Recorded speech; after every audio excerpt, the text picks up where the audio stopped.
Hello everyone. तो 15 तारीख को आ रहा है खेसारी लाल यादव जी और सपना चौहान का एक बहुत ही बेहतरीन गाना।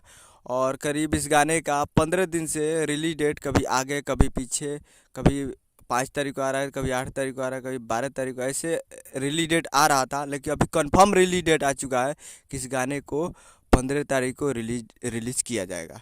तो आप लोग तैयार रहिएगा इस गाने को देखने के लिए। और इस गाने को लिखे हैं टुनटुन यादव जी, और इसमें वीडियो में दिखेंगे खेसारी लाल यादव जी और सपना चौहान जी।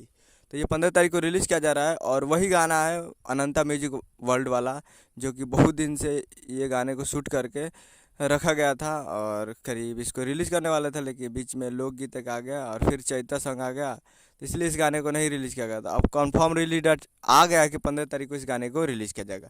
तो आप लोग तैयार रहेगा, Ananta music world present Bhojpuri YouTube channel पे 15 तारीख को रिलीज़ किया जाएगा। तो यही अपडेट था। उम्मीद करो कि वीडियो अच्छा लगा तो चैनल को सब्सक्राइब करके बेल आइकन प्रेस करें, ताकि इससे खेसारी लाल यादव जी के लेटेस्ट मिल आते हैं। वीडियो अच्छा लगा तो वीडियो को एक लाइक कीजिए, चैनल को सब्सक्राइब कीजिए, और हमारे फेसबुक पेज को फॉलो नहीं किया तो PK5 भोजपुरी फॉलो कर सकते हैं। मिलते हैं अगले वीडियो में। जय हिंद, जय भोजपुरी।